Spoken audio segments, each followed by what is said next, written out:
everybody, BUCKSGEARBOX. Welcome to the table.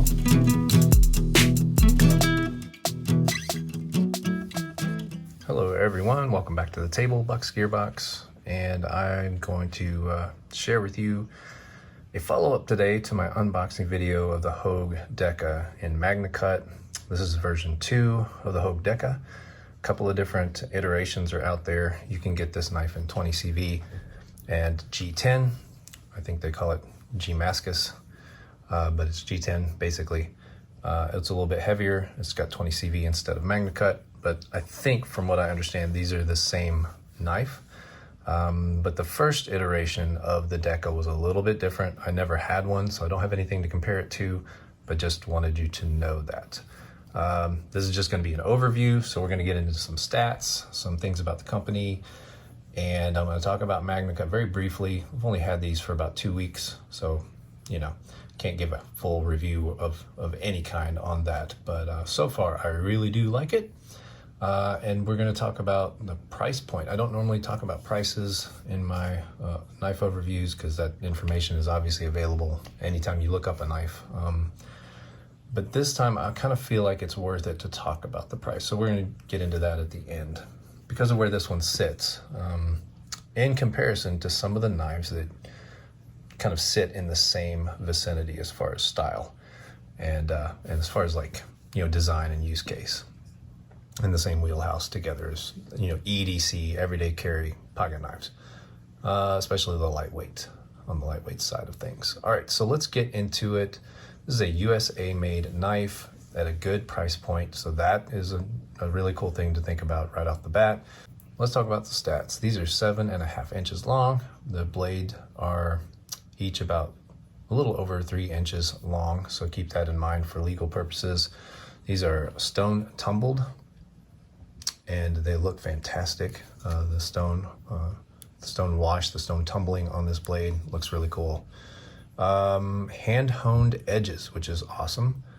And they come very, very sharp. This is a sharp knife. Both of them have been performing very, very good. I haven't had to sharpen them either yet after 2 weeks. Of course, I haven't been beating them up either. This one has a unique Wharncliffe shape with a compound edge, which is very interesting. You don't normally see that in this tier of knives as far as like the price ranges go, and the small EDC style blades. Just don't see that very often. You see it in custom knives a lot, but not in what's basically a $130 knife.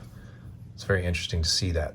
Very different style. These are both flat ground, but there's a little bit of a thicker grind here. This one's thinner, so you get a little bit slicier up here. And this, of course, is a clip point, which is a more traditional blade shape. And I've found that I like both of them quite well, and I don't plan on keeping both. And I'm kind of like, which one do I want to keep, and which one do I move on to somebody else? Because I like them both. I am a Wharncliffe guy. Traditionally, I do like that quite a bit. Let's talk more about the stats though. The website lists these at 61 to 63 HRC as far as hardness goes, and they're cryogenically treated for heat treat. Very thin blade stock and 2.1 ounces heavy. So these are super lightweight knives. They both feature the Able lock, which is like the Benchmade's Axis lock, which most of you probably know what that is and what that does. It is fully ambidextrous with dual thumb studs, the Axis lock available, the Able lock available on both sides. And you can take this deep carry pocket clip and stick it on this side, and you'll have a left-handed knife. So that's cool. I like when companies do that. I'm right-handed, so I don't get to complain as much as my left-handed brothers and sisters out there, but that's pretty cool that they do that. It is tip-up only carry, just keep that in mind. And why would you do anything else? I'm just kidding, just kidding. All right, size comparisons, that's what I normally do next. I already did that in the unboxing video, so I thought I would do something just a little bit different. I'm gonna squeeze these together.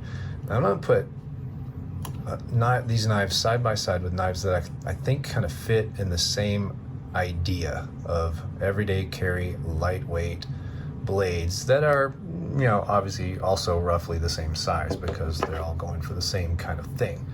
So these are the knives that these Hogue Dekas remind me of. The Spyderco Delica 4.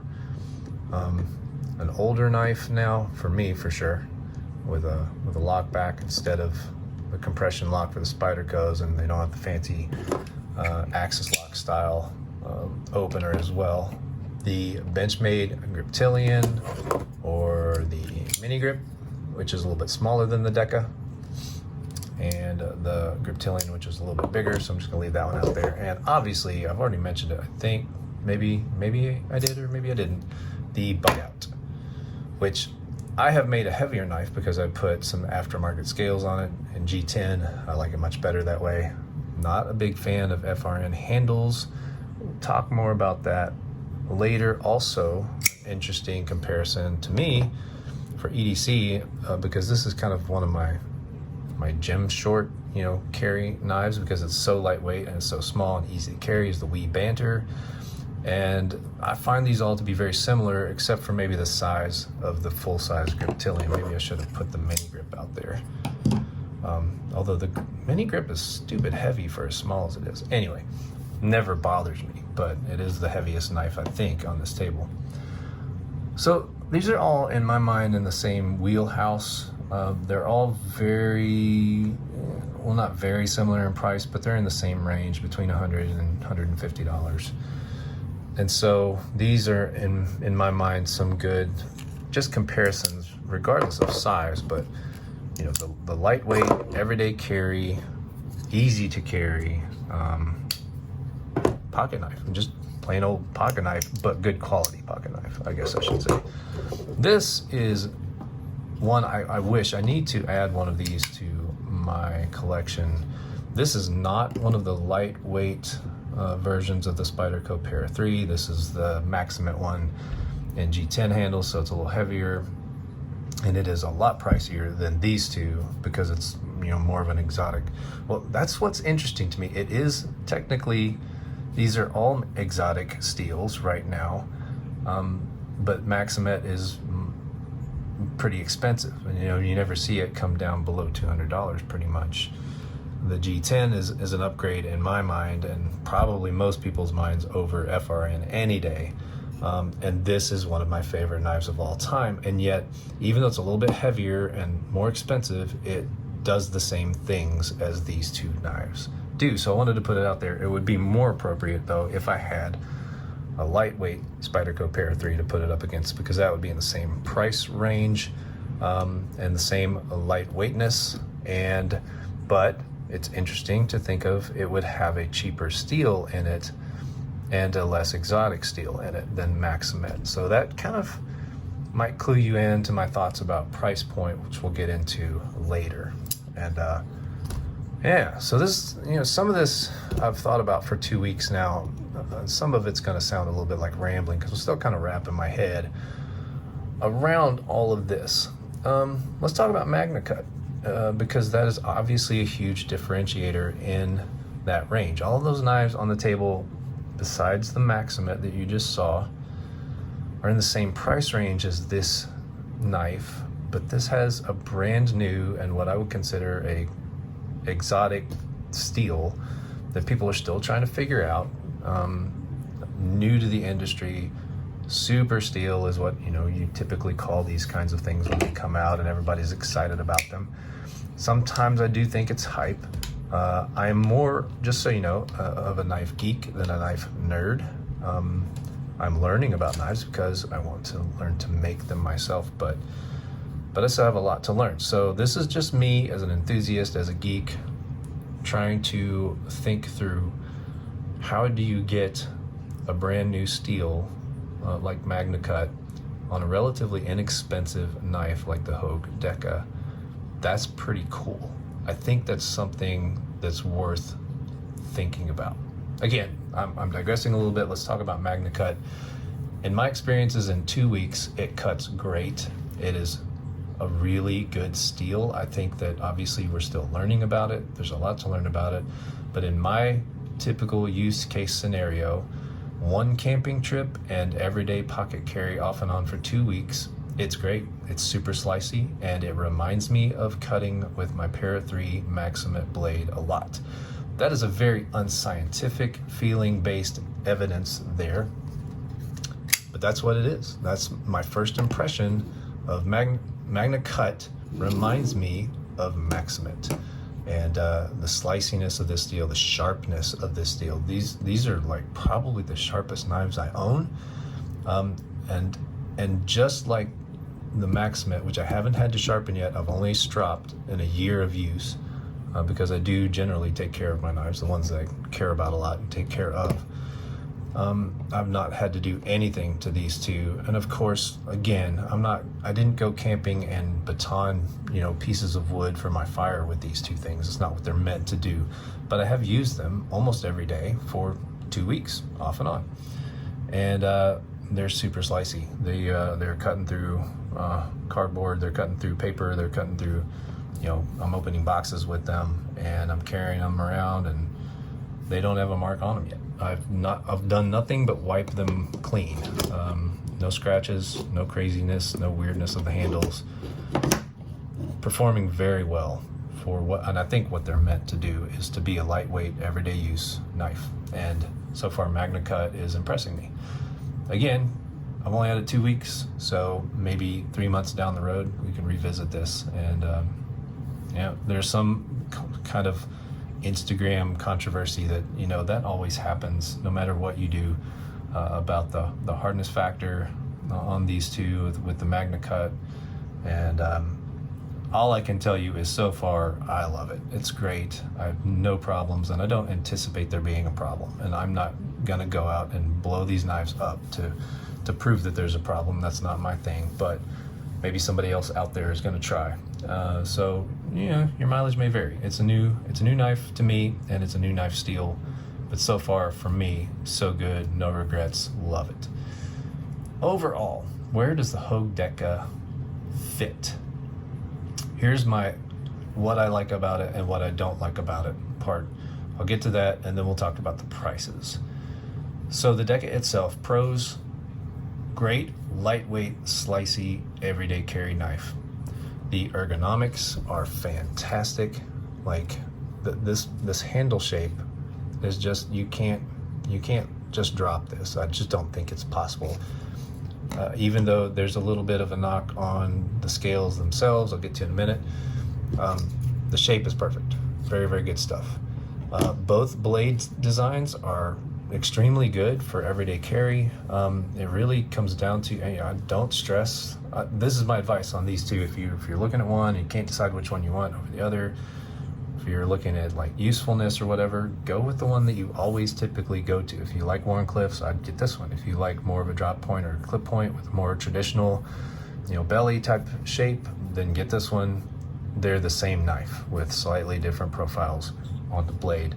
This I find more utilitarian, and this I find probably, this is like a regular knife, and it's very scientific again. But all that to say, just don't stress about it. I think both blade designs are very good and very useful, and you can do similar things with both of them. This might have a little bit of an edge, and one of the reasons I like Wharncliffe's on cutting into packages. That's about it. I do like the compound thing, though. To me, so far, it's more of like a looks thing, and I think it looks amazing. It is a little thicker behind the edge here because you can see where the bevels meet. So it's obviously, I think they're going for toughness on this side and sliciness on this side, but it's very tiny difference. It's not huge. Just keep that in mind. But I really dig it. I'm leaning towards keeping this one because it's a unique blade shape. I have plenty of drop point, clip point style blades that are in this category. So I probably will keep the Wharncliffe and sell the clip point, but I'm not sure. Let's talk about the things I don't like. The polymer handles, they're going for lightweightness. So this was on purpose, and it's a purposeful design of the knife. But if it were me and I could choose between FRN and G10, it would be G10 every day. And I wouldn't care about the 0.5 ounces of weight that it would add to the knife. And even though I'm into backpacking and every ounce becomes a pound eventually, this doesn't, that doesn't scare me. I'd rather have G10 any day. Also, the other thing, I do like the kind of the design, the cutouts here, it does give you a little bit of grippiness, but when you compare this FRN to the Deka FRN, for example, or the Griptilian FRN, you can definitely see the jimping, if you want to call it jimping, the grooves, the grippiness, is just going to be better on a knife handle that has this style of stuff on it. It just is. It's just easier to grip because of those cutouts and the way that these things are designed. They're designed exactly for that. Where I find the Deka polymer handles super slippery. Like, they're slippery. The FRN on the grips and the Spyderco knives, it still feels a little bit cheap, but this feels more cheap to me because it's so slippery. And I wish there was some texture here. I guess that's what I'm saying. If there was some texture here and all of this stuff, this would be much better than it is right now. And that's one big knock I have about this. I can't get over. I know they went for lightweightness, but even as a guy who backpacks 3 or 4 times a year and cares about weight, I'd rather just have a grippier knife. I'd rather have a less cheap feeling handle, and I'd gladly give up, a 1/2 ounce to have a slightly heavier knife. That's just me. The other thing is the pocket clip. I don't care for the pocket clip design on these knives. Sticks up a little bit too much here, snags on things, and excuse me, I feel it. It's not killing my hand, but I feel it. It's there because it sticks up so much.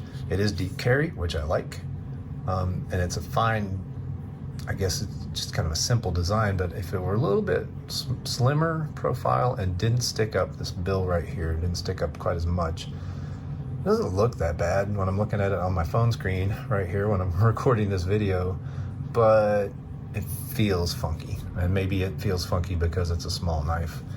Normally, pocket knife clips don't bother me, and that's maybe why I'm even mentioning that, because this one does, for whatever reason. All right, let's talk about price point.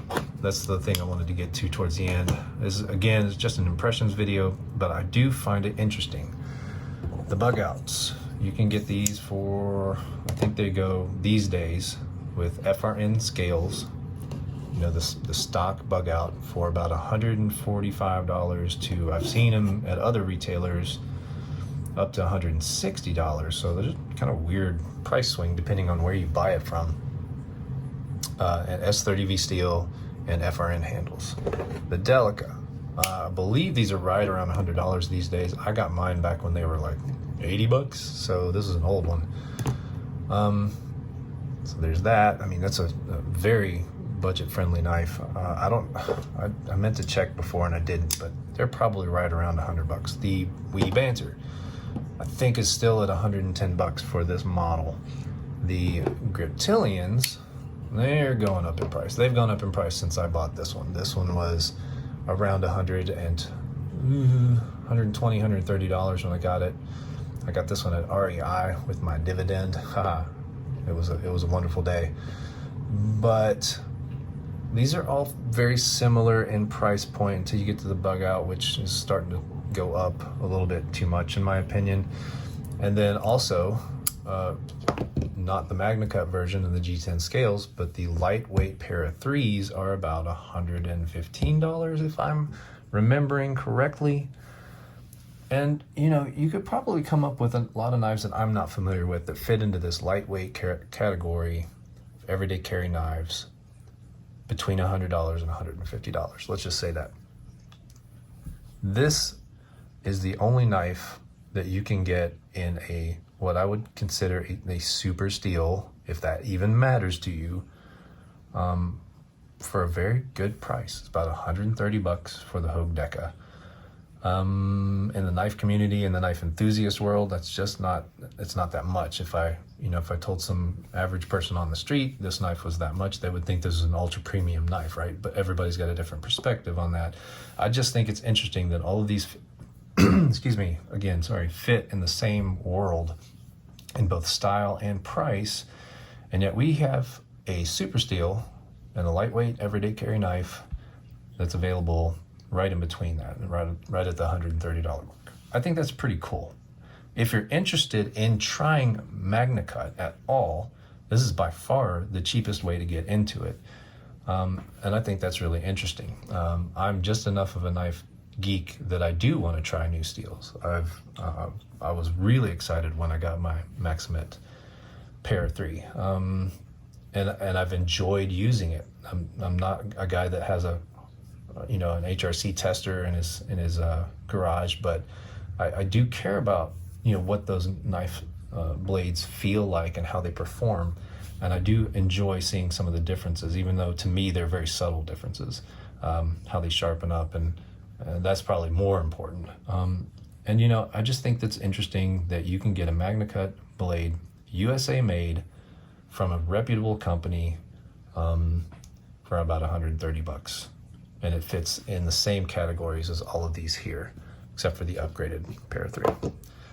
So I just thought that was worth pointing out. I don't really have a conclusion on that, other than, if you're on the fence, you could go with any of these knives and just get the one that you like, regardless of knife steel, regardless of iteration, and you'll have the same style of knife. A lightweight, everyday carry, slicey, good quality knife.